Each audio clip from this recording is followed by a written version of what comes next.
Novo mesto in mesto Torun na Poljskem sta pobrateni.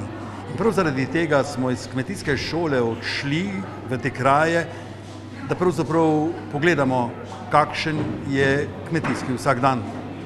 Iskali smo tisto, kar bi bilo primerljivo. In lahko rečem, da sem bil predvsem vesel in zadovoljen, ker je to eno najlepših mest v Evropi. Tako jaz mislim. Drugi boste izbrali najbrž svoja. Vendar takrat, ko smo hodili po njivah, takrat, ko smo spoznavali te Poljake, bi lahko rekel samo najlepše o njih. No in o tem bomo govorili v današnji oddaji. Pred 800 leti, pravijo, je nastalo mesto Torun. Križarji so ga postavili, pravijo, da so kasneje njim križarsko graščino razbili. Izhodišče tega življenja je bilo zelo demokratična ureditev teh mestnih pravic. In prav zaradi tega so ta Torun drli od vse povsod. Kasneje pa so se nad tistimi, ki so jim podelili te mestne pravice, to veliko demokracijo znesli, bi temu lahko rekli. Da so križarji tu nekje na Poljskem, niti nisem razmišljal, niti nisem vedel. Ampak nevednost pravzaprav ne pomeni, da Poljska ni nekaj, o čemer sem potem še dolgo razmišljal, ko sem si ogledal mesto Torun in pa samo Poljsko. Gre za to, da imamo predstavo o tej Poljski povsem zamegljeno. Mogoče zaradi vzhodnega bloka, mogoče zaradi tega, ker je tako velika in tako oddaljena. Pa vendar v samem mestu se mi je dozdevalo, da se je tu dogajala zgodovina, ki ni para. In prav sem vedel, se je praktično tudi med cerkvami nastajalo marsikaj. Bili so hudi pogromi, dogajalo se je marsikaj v smislu nekega demokratičnega mestnega prava, ki je na nek način povezovalo vse te ljudi neko veličino. Danes to mesto pravzaprav pomeni nek turistični kraj, v katerega prihaja vsak dan izjemno veliko ljudi. In prav to je bilo nekaj, kar je bila veličina. Celo predstavitev teh novih svetlobnih efektov po vsem svetu so imeli v mestu Torun. Tisto, kar me je pravzaprav prežemalo ves čas in me nekako ščegetalo in bi rekel, to bi se želel tudi v našem novem mestu, je, da je vse povsod, iz vsakega vogala sijala tista poljskost. To smo mi, to smo Poljaki, to je naša zgodovina, to hočemo pokazati tudi pri nas. Stavbe same po sebi pa so govorile seveda o tem. No in gospoda Palko, ki na nek način organizira vse ta srečanje med mestom, novim mestom in pa Torunjem, je pravzaprav potrebno povprašati, na kakšen način, zakaj se je to druženje pravzaprav začelo. No, sodelava z Torunja in Novega mesta se počela že pred nekaj leti.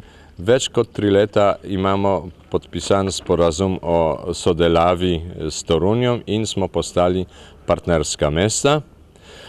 Namen sodelave bil, da spodbudimo izmenjavo in tako preprostih ljudi, kot tudi strokovnjakov. Do sedaj smo že precej veliko sodelovali na področju kulture.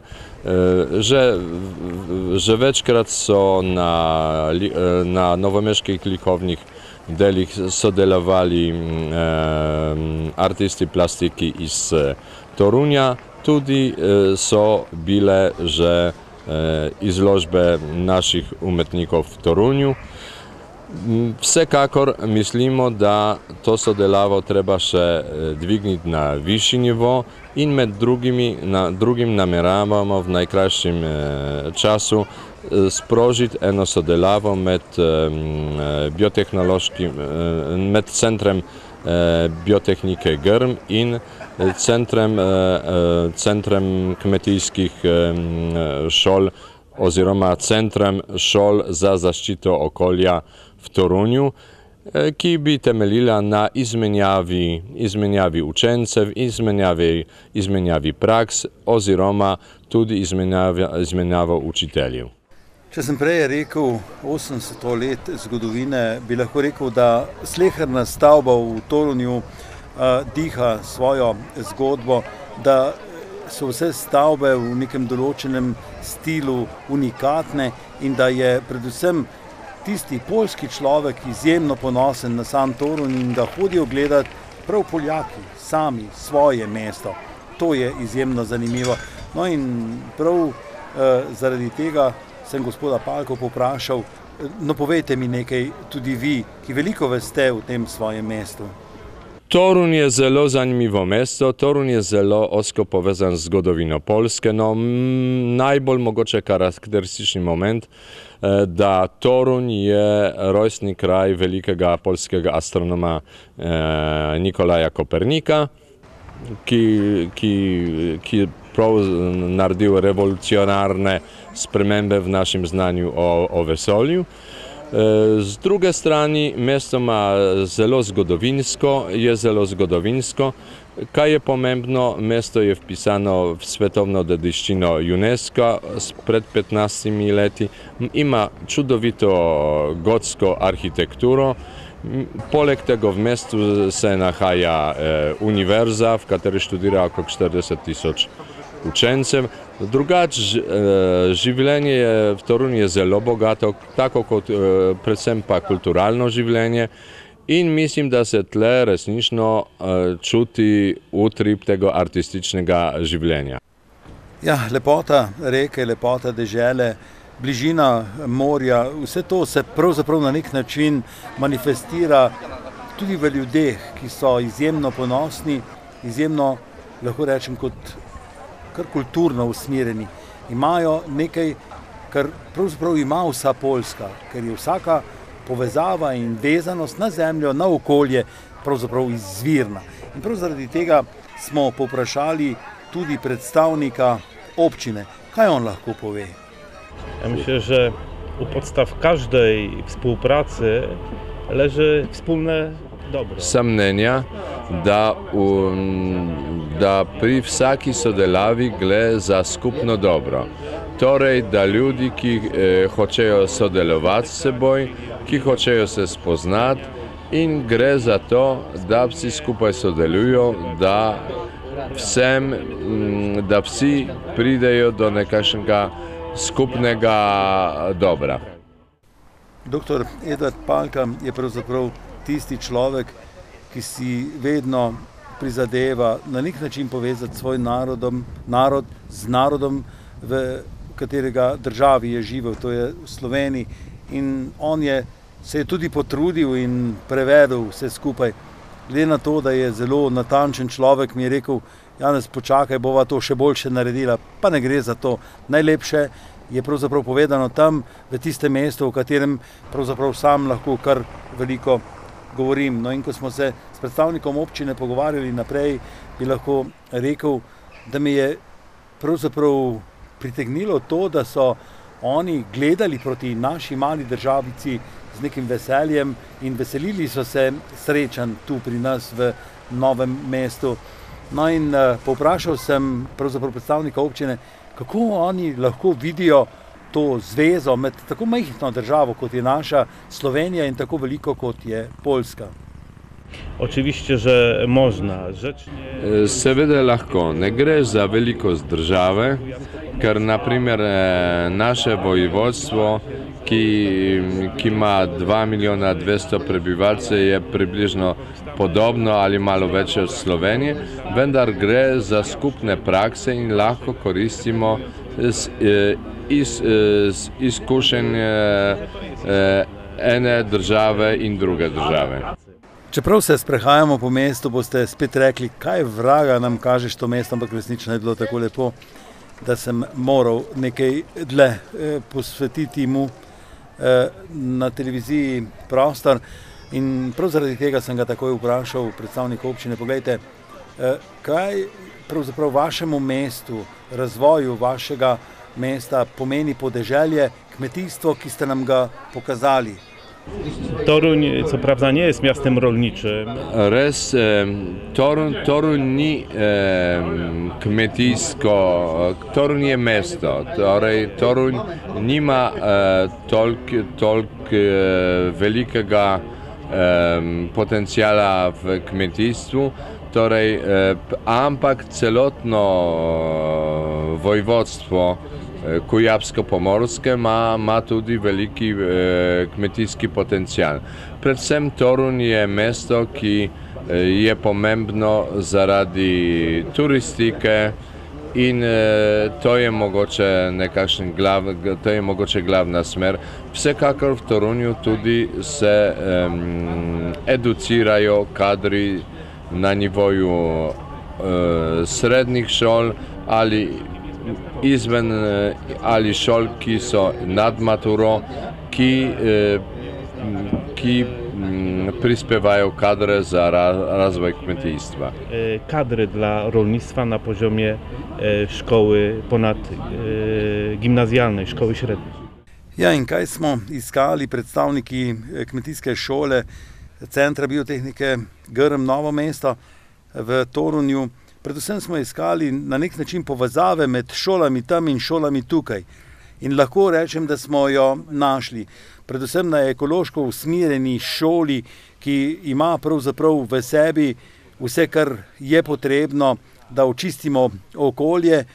In prav zanimivo je bilo, ko smo si ogledali takoj na začetku ne šolo, kjer smo pričakovali, da bomo videli šolo, ampak so nam pokazali gromozansko čistilno napravo.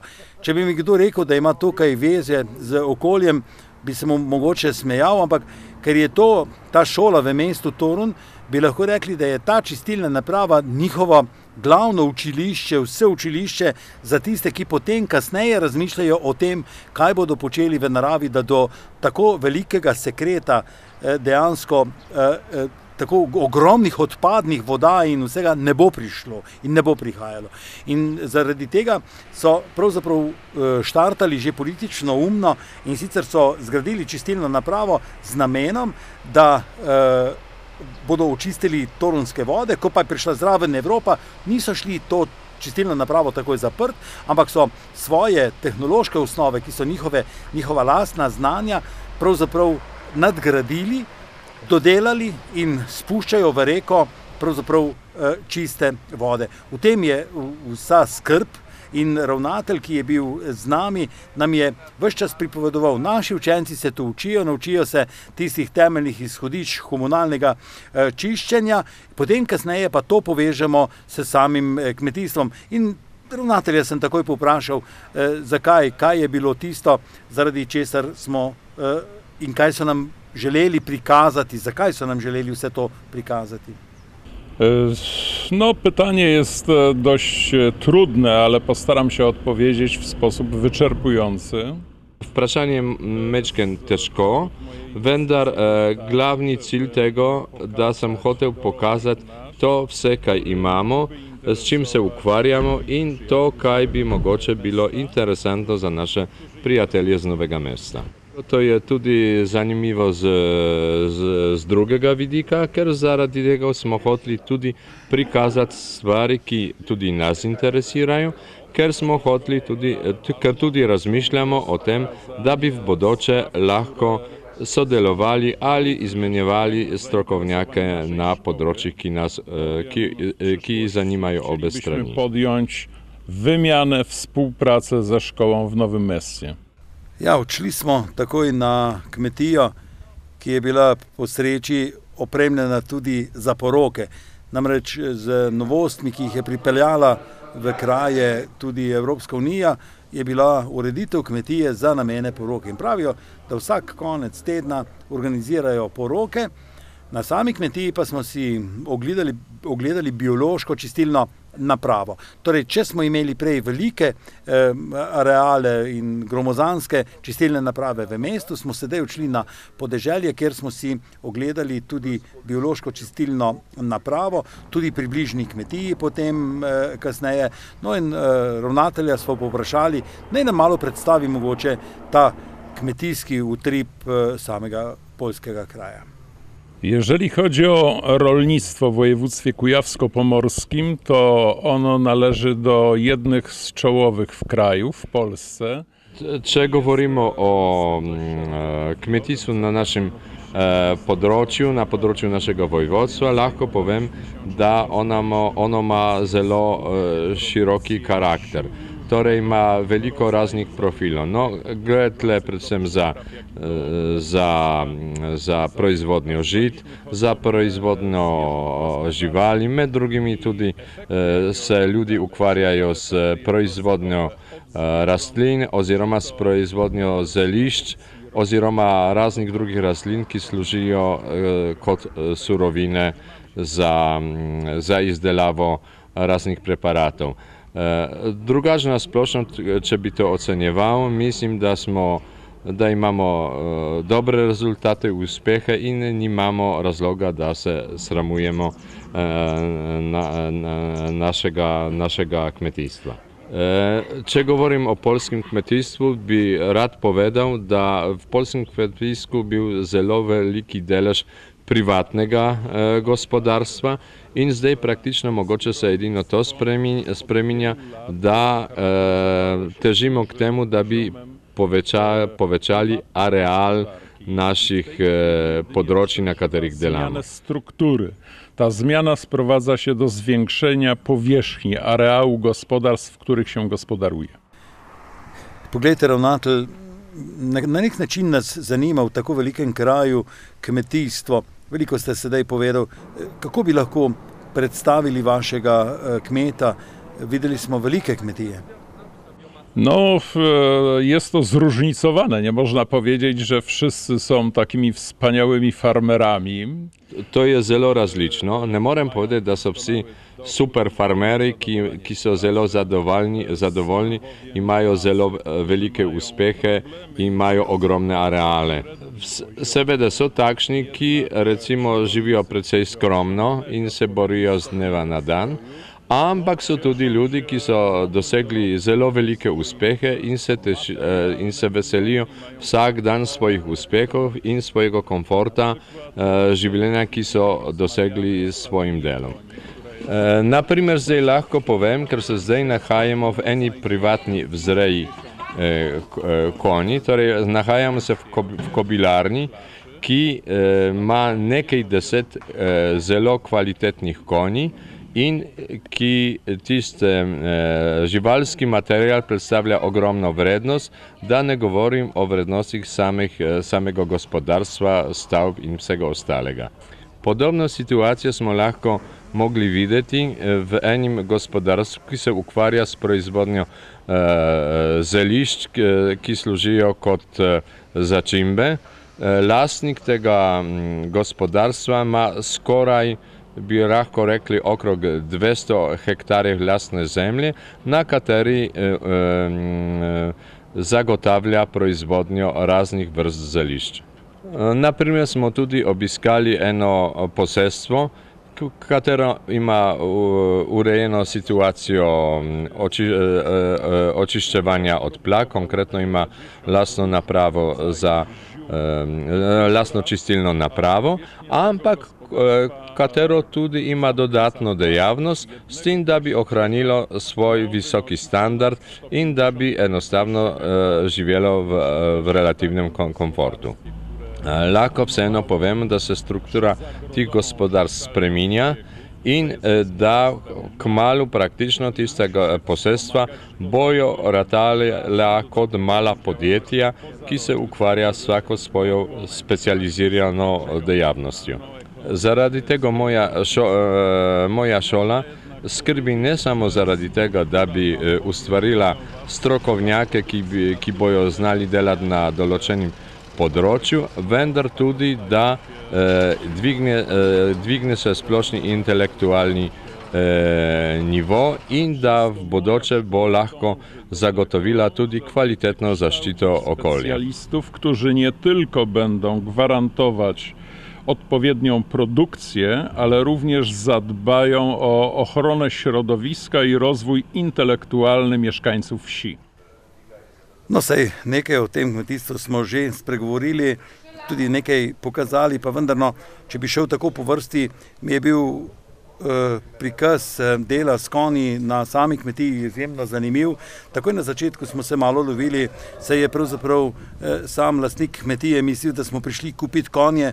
Pokazal je pravzaprav celo paleto vseh najboljših možnih variant konjev, ki pomenijo toplokrvno rejo samih konj. Poljaki so že tako in tako poznani po poljskih konjih v tej toplokrvni reji. Sam lastnik pa je prikazal praktično popolnoma vse, kar je možno videti bodisi v Nemčiji, na Nizozemskem, v Franciji, v Italiji.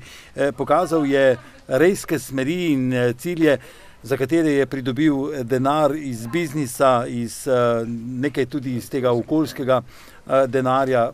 Praktično živi to handlarsko življenje prodajalca samih konj. No in ko so nam vse skupaj predstavili, je bilo to prav lepo, če bi temu lahko rekel, da se malo oddahnemo od samega kmetijstva. V nadaljevanju potem smo odšli na kmetijo, kjer so bili rejci, s katerimi sem se že srečal v Cremoni takrat. Gre za evropsko razstavo črno-belega goveda in oni so povedali, da so na samo svojo rejo krav in pa predvsem telet izjemno pomembni. Imajo svojo specialno rejo telet, kjer pravzaprav kontrolirajo vse, da tele v čim krajšem možnem času pridobi na teži in da na nek način ohrani vse genetske sposobnosti pri samem mleku. Nikakor nisem mogel razumeti, saj smo vedno učili, da je potrebno ven v hosto spustiti, da se naužije svežega zraka, oni pa v tem okolju hleva znajo vzrediti teleta, ki pravijo, da potem dajejo najdlje, se pravi največje časovno obdobje, življenjsko obdobje mleko, vrhunske ne samo kvalitete, ampak tudi količine, ki so predvsem stabilne. Saj samo s kontrolo take reje pravzaprav dosegamo lahko take vrhunske kvalitete. V nadaljevanju potem smo odšli tudi na kmetijo, kjer so nam pokazali, kako na kakšen način se pripravi vse, kar je potrebno tudi pri nas, zelišča. Ne boste verjeli, ko sem gledal, da so peteršilj praktično samo nakladalno prikolico in s koso kosili in videl sem ga, kako so ga potem spravili skupaj, kako so ga potem odnesli na trg, kako so ga pripravili za trg in trženje. Krucefiks ne bi mogel verjeti, da je to tako. Pa vendar so rekli, da smo tudi Slovenci dobri kupci pri njih in da na tej kmetiji vsega tega, kar oni pridelajo, praktično veliko pokupimo tudi mi. Gre za to, da so kmetije, vidite mladega fanta, ki je od očeta prevzel to kmetijo, usmerjene v tržno pridelavo, da so velike in da se ta ekonomičnost pravzaprav z njo borijo tako, kot se borimo pri nas. So pa izjemno zadovoljni, izjemno ponosni in pa predvsem tržno naravnano privatno kmetijstvo je tisto, ki na nek način uterja ta kmečki vsak dan, bi lahko rekel, v tem okolju Poljske. No, če bi še to lahko rekel, bili smo tudi na gostinski šoli, z njimi se bomo še posebej pozabavali. Oni imajo virtualno šolo, na kateri praktično vse delajo z nadomestki, se pravi alkohola ni, sestavine v kuhinji so seveda iste kot drugače in predvsem poskušajo vzgajati virtualno v sami šoli. Lepo urejena šola z vsemi karakteristikami, še nekoliko, bomo temu rekli, socializma, pa vendarno znotraj vsega bi jaz sam svojega učenca prav rad videl, ker mislim, da se bi kar veliko od vsega naučil. No, naš sogovornik prej pa je povedal, da se predvsem v tem smislu okoljevarstvenem ukvarjajo s kanalizacijo, z melioracijami, z zaščito okolja, z arhitekturo pokrajine in pa z obnovljivimi viri energije. Če bi tako na hitro povzel, bi lahko rekel, da smo prav mi z te naše šole našli sogovornike v okolici Torunja, s katerimi se bomo lahko pogovarjali, imamo iste cilje, le da smo mi veliko manjši, oni pa veliki in znajo na nek način, imajo na nek način povsem drugačne možnosti. So evropsko primerljivi, so dovolj veliki, da potem na trgu lahko dosegajo prave rezultate, primerljive cene in tako naprej. In tem je pravzaprav smisel vsega. Če bi takole lahko komu rekel kaj, predvsem iz Novega mesta, pojdite takrat, ko bo delegacija iz Novega mesta odšla v mesto Torun. Ja, in kaj bi lahko rekel ob koncu?